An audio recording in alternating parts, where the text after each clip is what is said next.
Hello दोस्तों, मैं Vijay Singh Bundelkhand class से स्वागत करता हूँ। फिर से कंप्यूटर की वापसी करते हैं। जैसे यहाँ लिखा है शब्द कंप्यूटर, तो थोड़ा कल पढ़ चुके थे। तो यह कंप्यूटर शब्द से बना है। कंप्यूटर शब्द से बना है। कंप्यूटर शब्द किस भाषा का शब्द है? एक ग्रीक भाषा का शब्द है। यह ग्रीक भाषा क्या है? ग्रीक भाषा एक प्राचीनतम भाषा है। ठीक है दोस्तों, जैसे कंप्यूटर शब्द से बना है। कंप्यूटर क्या है? ग्रीक भाषा का शब्द है। यह क्या है? प्राचीनतम भाषा है। ठीक है दोस्तों, इसके बाद पढ़ चुके थे का ट्रांजिस्टर क्या है, वैक्यूम क्या है, मैग्नेट्यूड क्या है। इसके बाद जनरेशन ऑफ कंप्यूटर के बारे में पढ़ चुके थे। जैसे पहली पीढ़ी में था कंप्यूटर की जनरेशन ऑफ कंप्यूटर। पहली पीढ़ी में था, जैसे इसको स्पीड नापे थे, स्पीड मिली सेकेंड में। स्टोरेज कैमरे रखते थे, स्टोरेज मैग्नेटिक ट्यूब में।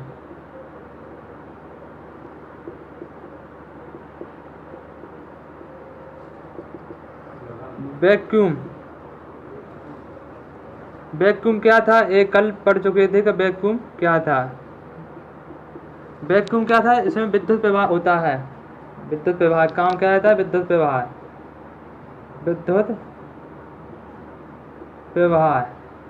ठीक है दोस्तों।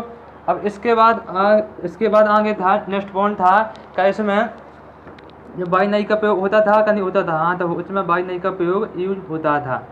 ठीक है। और अगला पॉइंट की बात कहीं जाए तो इसमें पंच कार्ड का प्रयोग होता था। पंच कार्ड, तो यह सब चीज़ कल पढ़ चुके थे कि पंच कार्ड क्या है, बाइनरी क्या है, वैक्यूम क्या है, स्टोरेज मैग्नेट्यूड क्या है और मिली सेकेंड, ये चीज़ें कल पढ़ चुके थे। ठीक है दोस्तों। और इसमें एग्जाम्पल की बात कही जाए तो इसमें जैसे यूनिवैक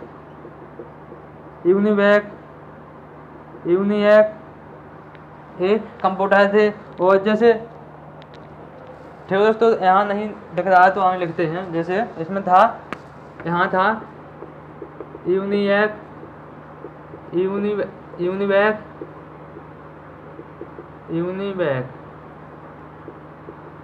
और तीसरा था पहला, दूसरा, तीसरा था माइक फास्ट। तो ये चीज़ें कल पढ़ चुके थे। अब इसके बाद आएगा, जैसे आज का टॉपिक है, आज का ही है generation of computer in second पीढ़ी में क्या क्या था। तो आज पढ़ेंगे जनरेशन ऑफ कंप्यूटर की सेकंड पीढ़ी। तो सेकंड पीढ़ी में क्या क्या आया था? तो सेकंड पीढ़ी देखते हैं। आपसे पूछा जाए ट्रांजिस्टर क्या है, ट्रांजिस्टर क्या है और कहाँ पर रहता है ट्रांजिस्टर और इसका काम क्या रहता है। तो आपको बता दें ट्रांजिस्टर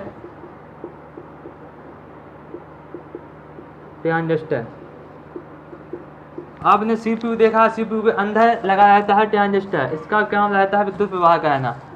क्या रहता है? विद्युत प्रवाह कहना। इसका काम रहता है ट्रांजिस्टर का। ठीक है दोस्तों। इसके बाद है, जैसे अब आएगी सेकंड पीढ़ी में क्या है, second generation of computer. Second पीढ़ी में क्या क्या था? जैसे पहले भी है, पहला पॉइंट है ट्रांजिस्टर का पता चलेगा आपको क्या है, क्या रहता है, क्या इसका काम क्या रहता है। अब इसको जैसे कंप्यूटर की स्पीड क्या में नापते थे, तो माइक्रो सेकंड में मापते थे। इसमें ट्रांजिस्टर रहता था, माइक्रो सेकंड में मापते थे और मैग्नेटिक ट्यूब यानी स्टोरेज क्या में रखते थे, स्टोरेज मैग्नेट्यूब।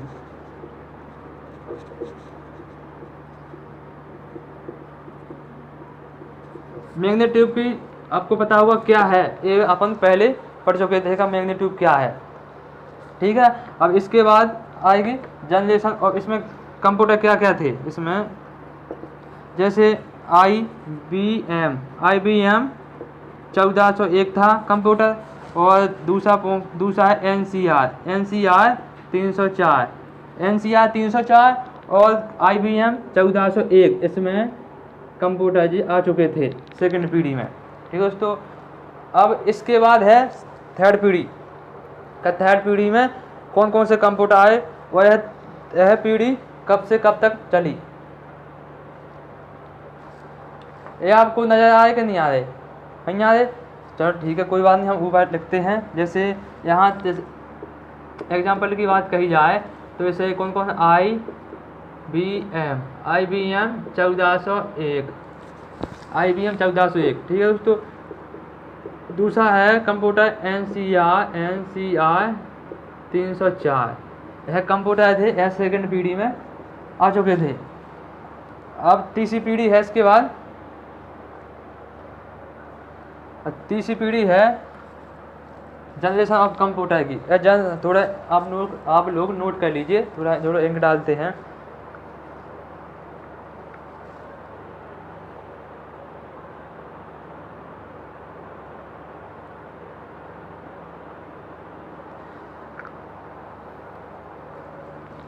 ठीक है दोस्तों, तो आप लोगों ने नोट कर लिया होगा। अब इसके बाद है थर्ड पीढ़ी, जनरेशन ऑफ कंप्यूटर की थर्ड पीढ़ी। तो क्या क्या आया था थर्ड पीढ़ी में, थोड़ा जानकारी लेते हैं।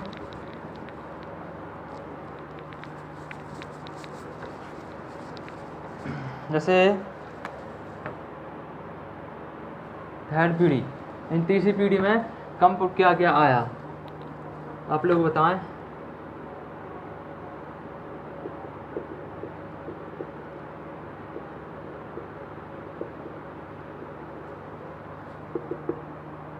आप लोग बताएं कि थर्ड पीढ़ी में क्या आया। इसमें विद्युत प्रवाह के लिए किस चीज़ का उपयोग होता था, किस चीज़ का उपयोग होता था इसमें विद्युत प्रवाह के लिए? तो आपको बताएं IC चिप। IC चिप का, इसका आपसे पूछा जाए इसका फुल फॉर्म, पूरा नाम क्या है IC चिप का, तो आपको बता दें IC का पूरा नाम है इंटीग्रेटेड सर्किट। इंटीग्रेटेड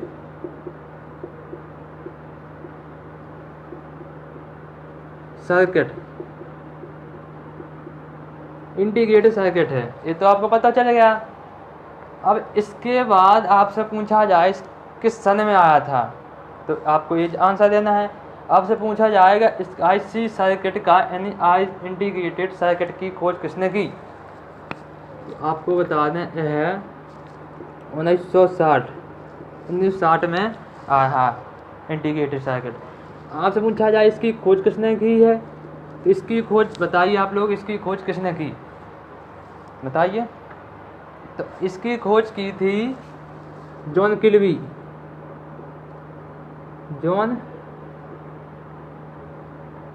किल्वी ने खोज की थी। तो तीन चीज़ इसके बारे में इम्पोर्टेंट हैं। IC चिप इंटीग्रेटेड सर्किट इसका पूरा नाम है, 1960 में आया था और जॉन किल्वी ने इसकी खोज की थी। ठीक है, एक बात हो गई। दूसरी बात है इसकी स्पीड का में मापते थे। स्पीड मापी जाती थी, किस में मापी जाती थी, तो स्पीड बताइए किस में मापी जाती होगी। स्पीड मापी जाती थी किस में, नैनो सेकंड में।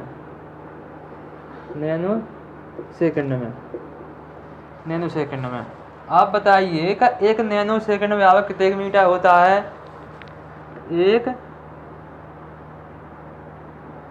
नैनो सेकंड बराबर कितने मीटर होता है, तो एक नैनो सेकंड बराबर 10⁻⁻⁹ मीटर होता है। ठीक है, और आपसे पूछा जाए कि 1 मीटर बराबर 1 मीटर बराबर कितने नैनोमीटर होता है, तो 1 मीटर बराबर 10⁻⁹ नैनोमीटर होता है। ठीक है दोस्तों, यह चीज़ इम्पोर्टेंट है, आप लोग नोट कर लीजिए। यह पेपर की दृष्टि से बहुत महत्वपूर्ण चीज़ है ये चीज़। ठीक है दोस्तों, अब इसके बाद आपसे पूछा जाए, 2 चीज़ें हो गई। तीसरी चीज़ है इसमें इनपुट आउटपुट का उपयोग नहीं मतलब यूज इनपुट और आउटपुट का उपयोग हार्डवेयर के रूप में होता था, हार्डवेयर के रूप में होता था।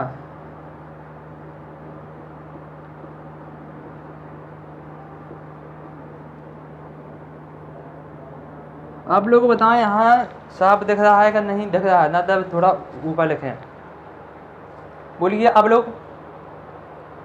ठीक है दोस्तों, तो आप लोग नोट कर लीजिए। इसके बाद है जैसे इसमें कौन कौन से कंप्यूटर आए, तो इसमें कंप्यूटर है जैसे IBM 360, कौन कौन से आप लोग बताएं, कोई ज़्यादा बड़ी बात नहीं है। क्या इसमें कोई आपसे पूछा जाए तो पहला है IBM 360, ठीक है दोस्तों। दूसरा है PDP-8, तीसरा था इसमें PDP-11। आपसे पूछा जाए इसका पूरा नाम, इसका पूरा नाम क्या था, international business machine. International business machine इसका पूरा नाम था। यह एक कंपनी है, उसने बनाया था IBM 360, ठीक है दोस्तों। अब इसके बाद क्या है, तो ये तहड़ पीढ़ी हो चुकी है, ठीक है। आप लोग याद करना है, इस पीढ़ी में कम से कम 2 से 3 क्वेश्चन बनते हैं इस पीढ़ी से। कौन कौन से आपको बता दें कि IC चिप यानी IC की खोज किसने की थी, किस सन में आई थी, इसका पूरा नाम क्या है, ठीक है। 3 क्वेश्चन बन चुके हैं। और इसके बाद पूछी जाए कि 1 नैनोमीटर व्यावर कितने होता है, 1 नैनोमीटर व्यावर, तो आपसे पूछा 10 की घाते -9 मीटर होता है, और 1 मीटर व्यावर 10 की घाते 9 नैनोमीटर होता है। पहला क्वेश्चन, 2 क्वेश्चन हो चुके हैं। तीसरा क्वेश्चन है कि इसकी स्पीड किस में नापी जाती थी, तो आपका आंसर है नैनो सेकेंड में, ठीक है। चौथा क्वेश्चन है कि इनपुट और आउटपुट का उपयोग इसमें हार्डवेयर के रूप में होता था, ठीक है। इतने क्वेश्चन अगर पूछा जाए आपसे कि IBM कंप्यूटर है 360, वह किस सन में आया, किस सन में आया, इस पीढ़ी में आया, तो यह कंप्यूटर आया IBM 360। इसका पूरा नाम है इंटरनेशनल बिजनेस मशीन, ठीक है दोस्तों। और यह 1964 से 1975 के बीच में आया, ठीक है। अब इसके बाद आएगी 4th जनरेशन। तो 4th जनरेशन आप बताइए क्या क्या है, जो लोग साफ कहते हैं, आप लोगों ने नोट तो कर लिया होगा, क्या है 4th जनरेशन।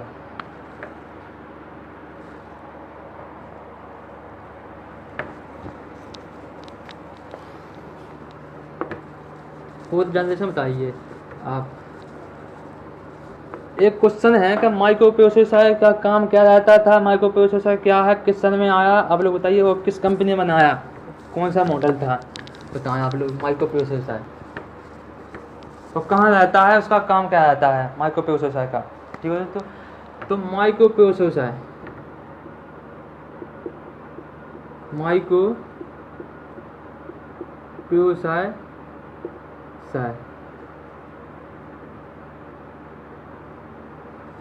हिंदी में बात कही जाए तो हिंदी में ही इसको माइक्रो प्रोसेसर कहा जाता है।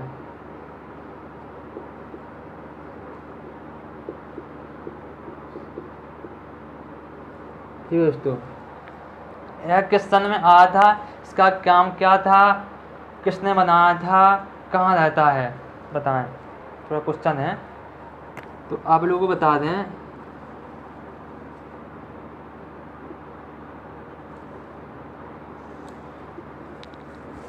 यह 1971 में आया, एक क्वेश्चन। दूसरा क्वेश्चन है यह किस सन में आया, दूसरा क्वेश्चन है किस कंपनी ने इसका डेवलपमेंट किया, तो आपको बता दें इंटेल 4004 था माइक्रो प्रोसेसर, इंटेल 4004 था। 2 क्वेश्चन हो गए। तीसरा क्वेश्चन है इसके माइक्रो प्रोसेसर का है, इसका काम क्या था, बैक काम क्या था, इसका काम होता है विद्युत व्यवहार कहना, क्या कहना, विद्युत व्यवहार करना। ठीक है दोस्तों, है इस माइक्रो प्रोसेसर के बारे में तीन चीज़ आपने देख ली होगी। 1971 में आया, इंटेल 4004 में बना। इंटेल क्या है? एक कंपनी है। इंटेल एक कंपनी है, इसका काम रहता है विद्युत प्रवाह करना। कहाँ रहता है? तो आप थोड़ा, आपके पास कंप्यूटर होगा तो उसमें सीपीयू के अंदर रहता है माइक्रो प्रोसेसर है, उसको कंप्यूटर को सीपीयू खोलना, उसके अंदर रहता है ऐसा। हाँ, तो यहाँ रहता है, तो यहाँ रहती है आईसी चिप, इंटीग्रेटेड सर्किट इसके बाहर। तो आप लोग मतलब सही सीपीयू खोलना नहीं, थोड़ा कहीं मिल जाए देखने को देखना। और आपसे पूछा जाए सीपीयू का फुल फॉर्म क्या है, सीपीयू का पूरा नाम क्या है, तो आप लोग बताएं सीपीयू का पूरा नाम है क्या है? Central process unit. Central process unit है सीपीयू का नाम। ये शब्द में आ रहा है नहीं आ रहा है, ये आप बताएं। सीपीयू लिखा है, सीपीयू नहीं आ रहा तो हम फिर से लिखते हैं इसे सीपीयू। ठीक है दोस्तों, तो आप लोग माइक्रो प्रोसेसर के बारे में ज्ञान हो चुका है, मतलब कोई दिक्कत तो नहीं है यहाँ पर माइक्रो प्रोसेसर में। अब थोड़ा बताएं, थोड़ा इंक डाल दें जो आप लोग नोट कर लीजिए। इम्पोर्टेंट है यह चीज़ इम्पोर्टेंट है, परीक्षा की दृष्टि से स्टार लगा दीजिए। यह फुल बत्ती वाला क्वेश्चन है आपके लिए, माइक्रो प्रोसेसर।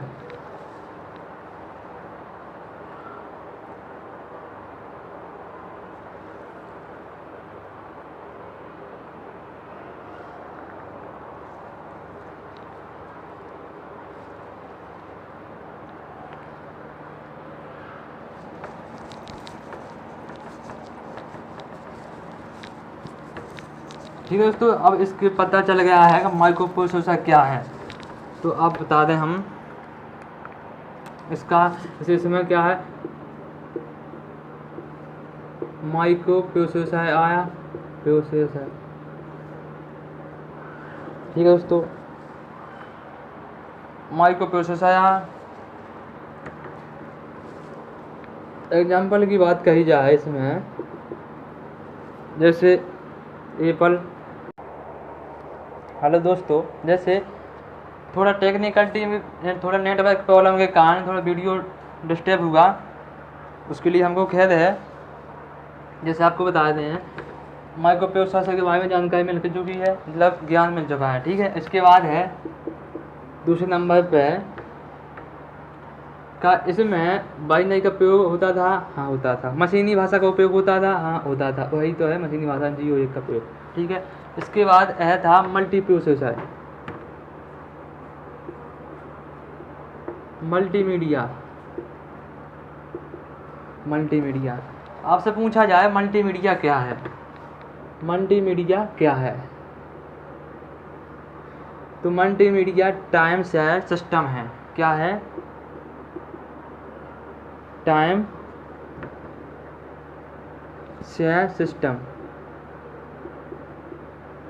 मतलब टाइम शेयर सिस्टम क्या है? जैसे आपके पास लैपटॉप है, कीबोर्ड है आपके पास यह लैपटॉप है। आप यहाँ मतलब कोई भी, जैसे आप लोग MP या ऑनलाइन या कोई भी ऐसा कोई भी आप लोग यहाँ खोल सकते हैं। इसके बाद आप लोग या कोई भी कुछ भी काम कर सकते हैं, मतलब एक ही समय कई काम कर सकते हैं, उसे कहा जाता है मल्टीमीडिया। एग्जाम्पल की बात कही जाए, एग्जाम्पल की बात कही जाए तो इसमें एग्जाम्पल कौन कौन होगा? IBM 4341। ठीक है दोस्तों, दूसरा पॉइंट है इसके में आया एप्पल। तीसरा पॉइंट है इसमें पहला है IBM 4341, दूसरा है एप्पल, तीसरा है CDC।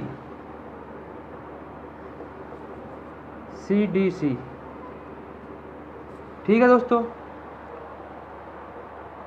CDC, इसमें 3 कंप्यूटर आए थे। किस सन में चला? 1964 से, किस सन से? 1964 से 1975 तक चला।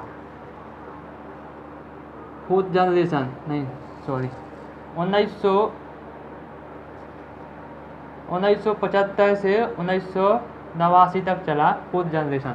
थर्ड जनरेशन चला था 1964 से 1975 तक। ठीक है दोस्तों। माइक्रो प्रोसेसर क्या है, किसने खोज की थी, कब आया था, किस कंपनी ने बनाया था, कौन सा था, ठीक है, इसके बारे में। मल्टी प्रोसेसर यानी मल्टीमीडिया क्या है, टाइम शेयर सिस्टम क्या है, IBM international business machine Apple का पता है,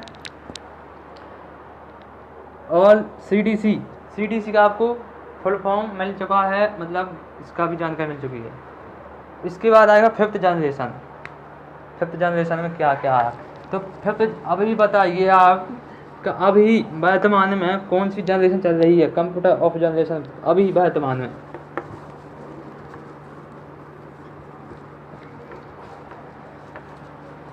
अभी चल रही है, मतलब ये आएगा फिफ्थ जनरेशन। किस सन से किस सन तक रहा, तो है 1989 से प्रेजेंट तक, यानी अभी तक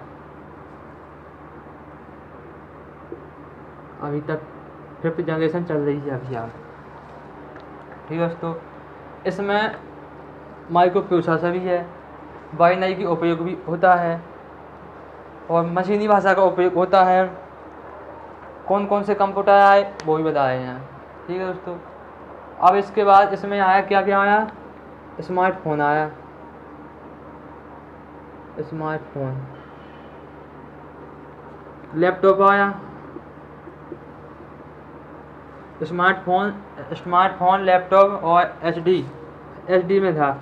आपसे पूछा एचडी का फुल फॉर्म पूरा नाम क्या है, तो हाई डेफिनेशन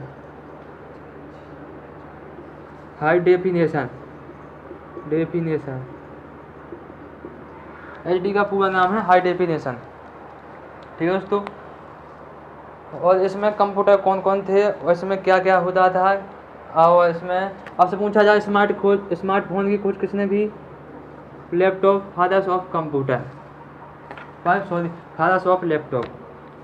तो आपसे बताना है फर्स्ट लैपटॉप कब आया, तो फर्स्ट लैपटॉप पूछा जाए तो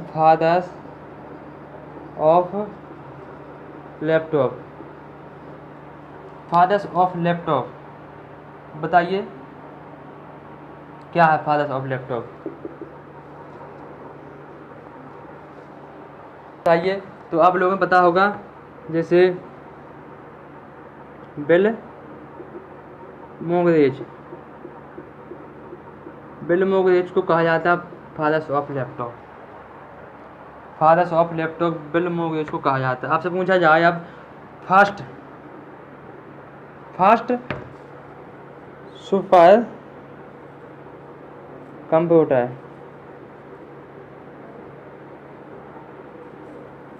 यानी दुनिया का पहला कंप्यूटर कौन था, बताइए।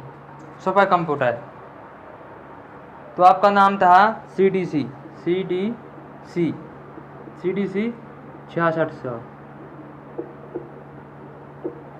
CDC 66 तो था। अब बताइए इसका फुल फॉर्म पूरा नाम क्या है CDC, तो आपको बता दें कंट्रोल क्या है, बताइए इसका पूरा नाम, कंट्रोल डिजिटल कॉर्पोरेशन 6600। ठीक है। अब इसके बाद है दूसरा क्वेश्चन है, इसके बाद थोड़ा आप लोग ये बताइए, नोट कर लीजिए होगा, और इसमें बताइए यहाँ से क्वेश्चन दिख रहा है कि नहीं, थोड़ा बताइए।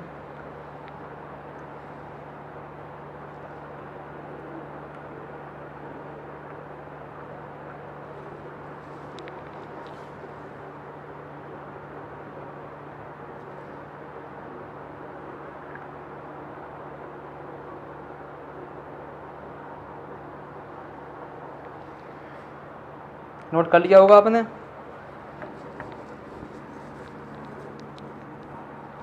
आपसे पूछा था कि first super computers,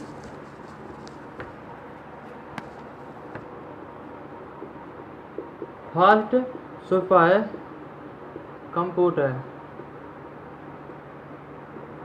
first super computer क्या है? फर्स्ट सुपर कंप्यूटर कब आया? 1964 में आया। किस सन में आया? 1964 में आया। कौन सा कंप्यूटर था? CDC 6600। Control digital corporation control digital corporation 66 था। यह किसने बनाया था? तो सेमूर ने क्रे कंप्यूटर इन्होंने बनाया था। किस वर्ष बनाया था? 1964 में बनाया था। ठीक है दोस्तों। अब इसी को 1972 में इसी कंप्यूटर को CDC 6600 इसी कंप्यूटर को बताया गया था 1972 में क्रे फास्ट। एक क्रे फास्ट क्या है? इन्हीं वैज्ञानिक के नाम पर रखा गया है नाम क्रे फास्ट। CDC 6600 क्रे फास्ट। ठीक है दोस्तों। अब इसके बाद आएगा क्या है? अब बताइए। अभी बताइए वर्तमान में प्रेजेंट में सुपर कंप्यूटर का नाम बताइए। वर्तमान में सुपर कंप्यूटर क्या नाम है?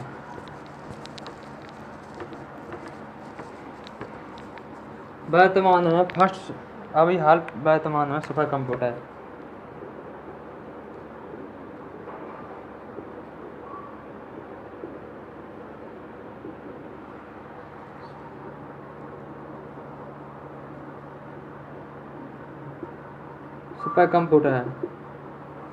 और किस वजह से आया है?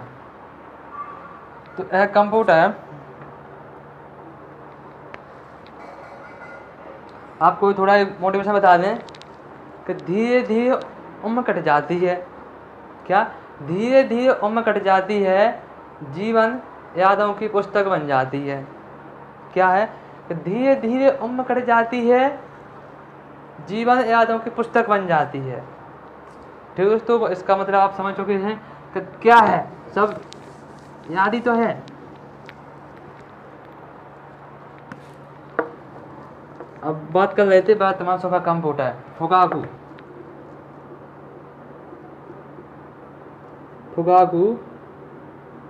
कंप्यूटर है जो यह किस देश ने बनाया? यह जापान ने बनाया। किस वर्ष बनाया? 2020 में। अभी इसी वर्ष में 2020 में लॉन्च किया है फुगाकू। यह दुनिया का विश्व का सुपर कंप्यूटर है। दुनिया का सुपर कंप्यूटर